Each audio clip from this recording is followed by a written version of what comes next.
Alors bonjour à tous et bienvenue dans cette nouvelle vidéo. Donc aujourd'hui nous allons parler du zèbre, du surdoué, du haut potentiel et de son envie de tout comprendre, son besoin même de tout comprendre. C'est vraiment quelque chose qui va le différencier des autres personnes, ce besoin absolu de comprendre le monde, de comprendre les autres, de comprendre la situation.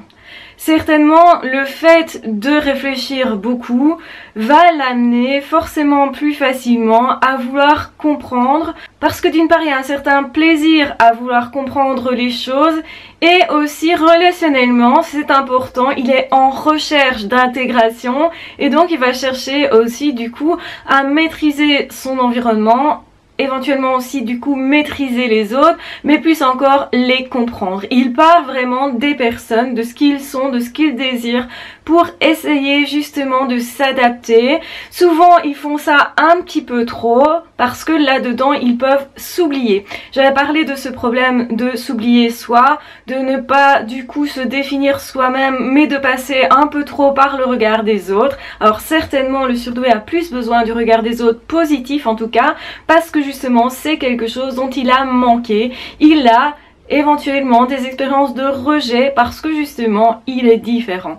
La plupart des personnes ont du mal par rapport à la différence, et c'est pas une question de gentillesse ou non, c'est juste une question d'être plus à l'aise avec ce qui nous ressemble. D'ailleurs les surdoués eux-mêmes vont plus facilement se lier d'amitié avec d'autres surdoués sans nécessairement savoir d'ailleurs qu'ils le sont, simplement parce que ils se comprendront mieux, parce que c'est plus fluide, parce qu'ils se ressemblent, parce qu'ils vont se sentir plus à l'aise avec quelqu'un qui fonctionne plus comme eux.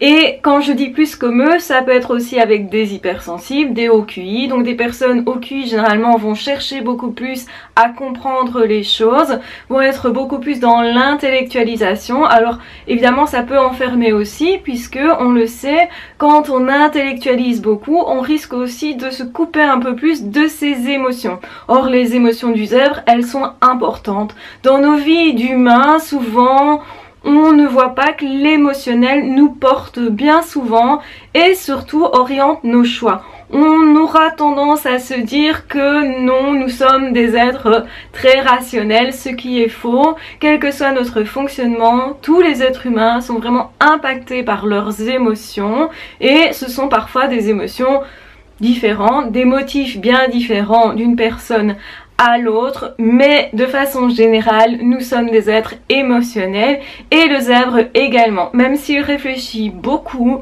il est vraiment porté aussi par son émotionnel. Et parfois d'ailleurs il dira que ça le dérange, qu'il est trop sensible, que justement il n'arrive pas à se gérer, qu'il perd ses moyens, qu'il rougit facilement, qu'il est timide, etc. Ou plutôt réservé. Je pense que oui, plus on a d'émotions effectivement, et plus on peut se rendre compte que ces émotions impactent nos décisions, notre vie, et aussi parfois justement nous empêchent d'être très rationnels. Nous ne sommes pas rationnels, c'est une première chose à comprendre justement. Les surdoués adorent comprendre. Pourquoi ça? Parce qu'ils sont en train quelque part d'étudier le monde pour en faire une carte du monde, donc une représentation.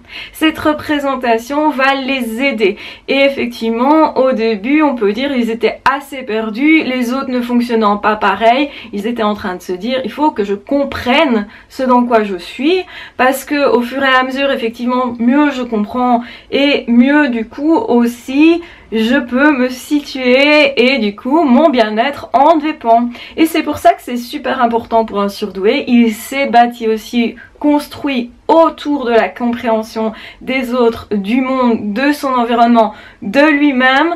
Donc c'est pour ça que c'est quelqu'un qui va être beaucoup plus dans l'introspection. Évidemment il y a toujours des risques de rester trop centré sur soi, c'est-à-dire trop renfermé, de ne pas oser aller vers les autres, de trouver justement que les autres étant différents, eh bien c'est peut-être difficile du coup de savoir que faire avec ça. À certains moments on peut être désemparé en tant que surdoué parce que justement on n'est pas pareil. Donc le chemin n'est pas le même que quelqu'un qui fonctionnerait comme la norme, on va dire.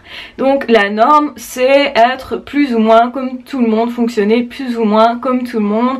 Vous l'aurez compris, c'est un idéal. Il y a beaucoup de personnes aussi qui sont hors normes de bien des façons. Donc effectivement, ce besoin de compréhension est logique, très logique même pour un surdoué, mais il va vraiment être viscéral. On peut justement déterminer si quelqu'un est surdoué ou pas en fonction aussi de cette caractéristique qui n'est qu'une caractéristique parmi d'autres, mais si elle est présente, ça donne quand même un indicateur que cette personne fonctionne de cette manière-là. Ça veut dire qu'un surdoué, continuellement, il est en recherche de compréhension.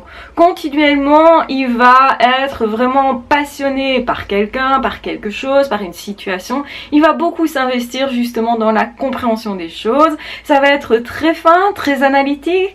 Il va décortiquer beaucoup les choses et c'est ce qui fait dire aux autres « Mais pourquoi tu te prends autant la tête ?» Parce que pour les autres, ça semble simple, accessible directement. Ils ne comprennent pas pourquoi il faudrait comprendre justement. Eux, ça pourrait les ennuyer de devoir comprendre une situation puisqu'ils sont déjà plus ou moins adaptés à cette situation ou à ce qui a été créé dans le monde pour la plupart des personnes. Donc, c'est-à-dire le fonctionnement habituel. Donc, on les appelle les normaux pensants, personnes étant dans la norme. Hein. C'est pas une question d'être normal ou anormal. C'est tout à fait normal que l'on fonctionne d'une façon ou d'une autre, qu'on soit surdoué ou pas, on est complètement normaux. Donc c'est important de comprendre, qu'on essaye justement de comprendre absolument, et ça va changer la manière dont on essaye d'ailleurs d'apprendre à l'école, dont on essaye de gérer nos relations, dont on essaye de se comprendre soi au niveau émotionnel et au niveau intellectuel, au niveau spirituel. Il y a plusieurs domaines qu'on va essayer de creuser, des domaines d'ailleurs parfois qui n'intéressent pas du tout les autres. C'est pas un problème en soi, c'est simplement que c'est un fonctionnement différent et que ça sera beaucoup plus vital, ou en tout cas perçu de cette manière-là pour un surdoué qu'une autre personne. Donc à la question pourquoi tu te prends la tête, c'est bien, c'est mon fonctionnement comme ça. La réponse c'est ça, c'est simplement ça. Il n'y a pas à se poser la question pourquoi je fais pas comme les autres. Ah, si celui-là dit ça, c'est que peut-être je suis pas normale, ou que peut-être j'en fais trop, ou peut-être que ce serait plus simple pour moi de ne pas comprendre. Mais pour un surdoué, il a besoin de comprendre. C'est pour ça que je fais toutes ces vidéos, c'est bien pour mettre en lumière aussi le fonctionnement et se dire ah ben si, moi je ressens ce besoin constant d'intellectualiser, de comprendre, de décortiquer, d'analyser, et que les autres ne comprennent pas toujours ce que je fais, et ben c'est peut-être la preuve que je fonctionne pas comme la plupart de ces autres-là en tout cas. Mais ça veut dire aussi que je fonctionne comme toute une autre partie d'autres. Et c'est pas un problème en fait, hein, parce que chacun, on a des forces à s'échanger.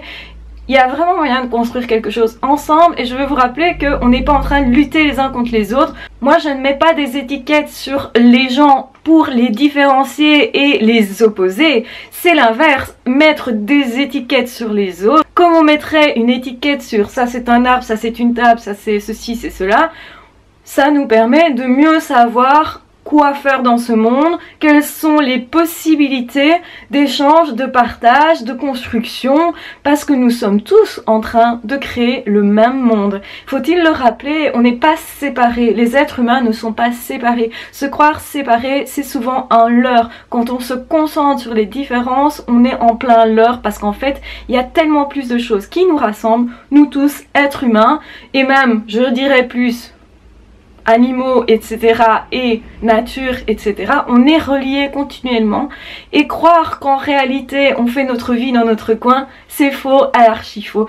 Il y aura toujours quelqu'un qui va vous observer, il y aura toujours quelqu'un que vous allez inspirer, il y aura toujours quelqu'un que vous allez déranger, et c'est pour ça qu'il vaut mieux savoir ce qu'on fait soi et pourquoi on le fait, et donc se comprendre est important pour savoir aussi ce qui nous rend heureux et ce qui pourrait rendre heureux notre entourage aussi. Comment composer avec soi et avec les autres est une question, c'est pas une question d'adaptation que à l'autre, c'est une question d'adaptation à soi et aux autres et à l'environnement.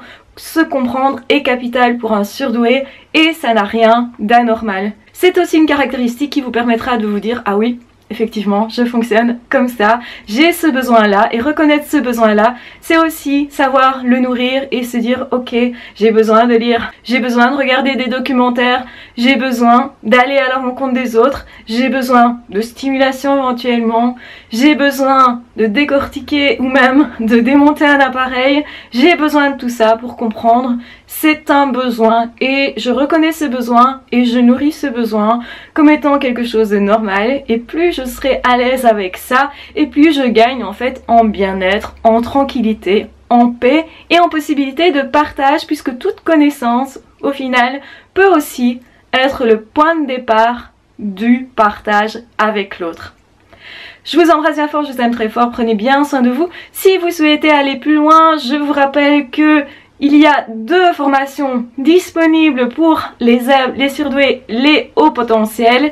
De toute façon, on se retrouvera très vite ici sur cette chaîne. Je vous embrasse bien fort, prenez bien soin de vous. Ciao, bye bye.